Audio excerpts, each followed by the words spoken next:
ہمیں بس یہ دیکھنا ہے کہ کہیں ہم تو فرعون نہیں بن رہے، یعنی اللہ کی آیت میں دیے گئے اللہ کے حکم کے مقابلے میں اپنی ذاتی رائے کو اہمیت دے کر تکبر تو نہیں کر رہے۔ تو میرے بھائی، اس طرح جب ہم اللہ کی آیات اپنے ذکر یا نصیحت کے لیے پڑھیں گے تو ہی ہمیں اللہ کی کتاب سے ہدایت ملے گی۔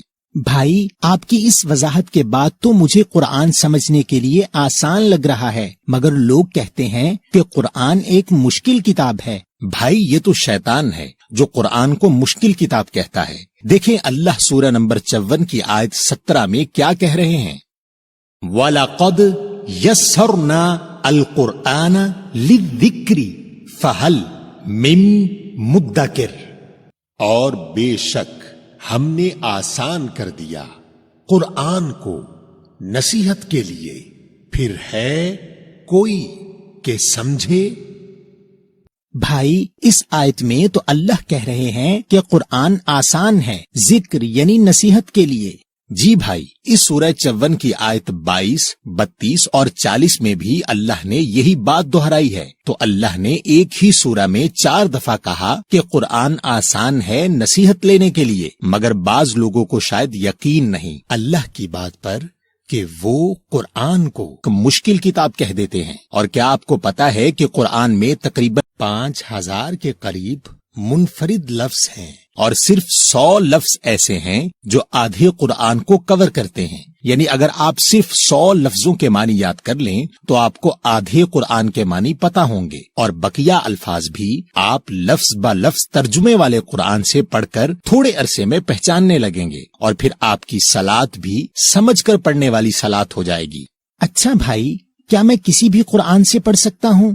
جی میرے بھائی، آپ کوئی بھی ایسا قرآن لے لیجئے جس میں لفظ با لفظ ترجمہ ہو تاکہ آپ لفظوں کو پہچان سکیں، مگر پڑھتے ہوئے آپ کو سورہ 75 کی آیت 16 سے 20 میں دی گئی ہدایت کا خیال رکھنا ہے، لا تحرک بہ لسانک لتعجل بہ ان علینا جمعہ وقرآنہ فاذا قرأناہ فاتبع قرآنہ ثم ان علینا بیانا کلا بل تحبون العاجلہ، نہیں تم حرکت دو اس کے ساتھ اپنی زبان کو جلدی کے لیے، اس کے ساتھ بے شک ہمارے ذمہ ہے اس کا جمع کرنا اور پڑھا دینا، پھر جب ہم اس کو پڑھائیں پس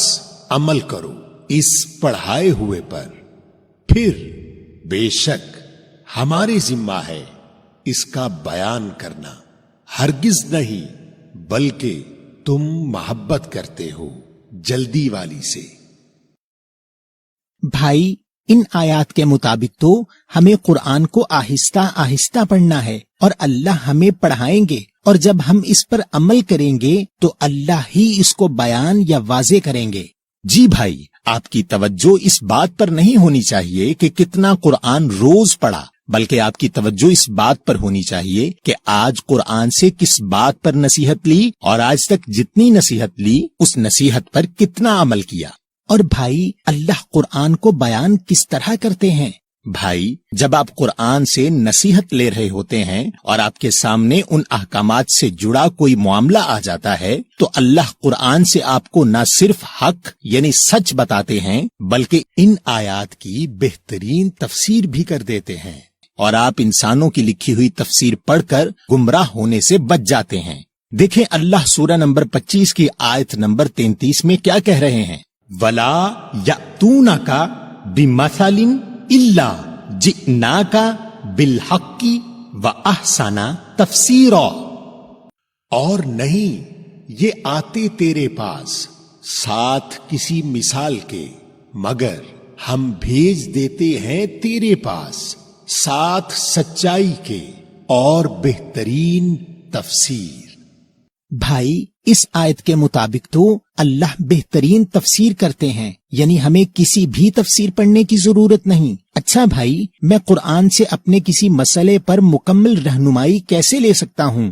اللہ نے قرآن کو انسانی نفسیات کے مطابق رکھا ہے اور اسی بنیاد پر آپ کے اسکول کا طریقہ ہے. یعنی جب آپ اسکول جاتے ہیں تو پہلے انگلش کا پیریڈ ہوتا ہے، پھر اردو کا ہوتا ہے، پھر سائنس کا ہوتا ہے، پھر حساب کا ہوتا ہے. یعنی ہر تھوڑی دیر کے بعد موضوع بدل جاتا ہے تاکہ آپ بور نہ ہوں. تو ایک دن میں آپ تھوڑی سائنس، تھوڑا حساب، تھوڑی اردو وغیرہ سیکھتے ہیں. مگر جب امتحان کی تیاری کرتے ہیں تو ساری پڑھی ہوئی اردو ایک جگہ کرتے ہیں، ساری سائنس ایک جگہ کرتے ہیں اور دیگر تمام موضوع الگ الگ کر کے پڑھتے ہیں. اسی طرح قرآن میں ہر لفظ ایک موضوع ہے. مثلا طلاق کا لفظ قرآن میں سورہ بقرہ نمبر 2 اور سورۃ الحجرات نمبر 33 اور سورۃ الطلاق نمبر 65 میں آیا ہے. تو جب آپ کو طلاق کے موضوع کو سمجھنا ہے تو آپ کو ان تمام آیات کو اکٹھا کرنا ہوتا ہے اور پڑھنا ہوتا ہے. اس سے آپ کو پورا موضوع سمجھ میں آ جاتا ہے اور پھر کوئی آپ کو گمراہ نہیں کر سکتا. کیونکہ اگر کوئی شخص کوئی بات اپنے پاس سے کرے تو آپ کہیں گے کہ میں نے اس موضوع پر تمام آیات قرآن سے پڑھی ہیں، اور اگر آپ سچے ہیں تو قرآن سے ثابت کرو. تو اس طرح آپ گمراہ ہونے سے بچ جاتے ہیں. لیکن بھائی ہم اس طرح موضوع کے اوپر آیات کیسے ڈھونڈیں گے؟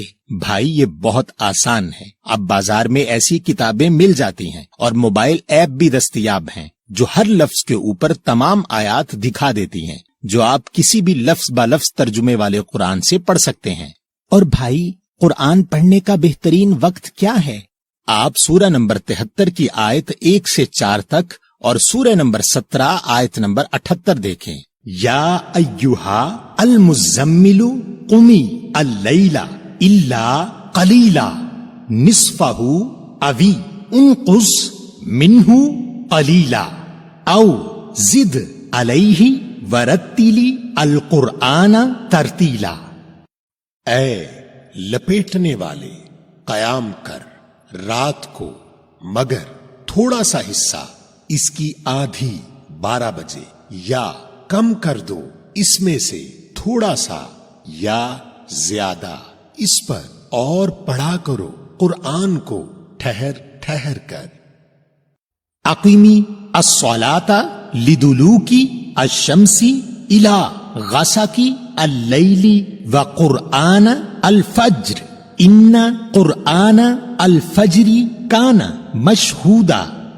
قائم کرو صلاۃ ڈھلنے سے سورج کے طرف اندھیرے رات کے، اور قرآن فجر کو، بے شک قرآن فجر کا ہے گواہی دیا گیا. بھائی اللہ نے قرآن پڑھنے کے 2 بہترین وقت بتائے ہیں. ایک جب رات ہو جائے تو پڑھیں، چاہے رات 12 بجے تک پڑھیں یا چاہیں تو تھوڑا کم یا تھوڑا زیادہ کر لیں، اور دوسرا فجر کا وقت. جی بھائی، ان دونوں اوقات میں آپ دنیاوی مصروفیات سے فارغ ہوتے ہیں اور اللہ کی کتاب کو توجہ سے پڑھ سکتے ہیں. اور یاد رکھیں کہ قرآن دنیا کی وہ واحد کتاب ہے جو آپ پر فرض ہے ہدایت کے لیے. دیکھیں اللہ آپ کو سورہ نمبر 28 اور آیت نمبر 85 میں کیا کہہ رہے ہیں.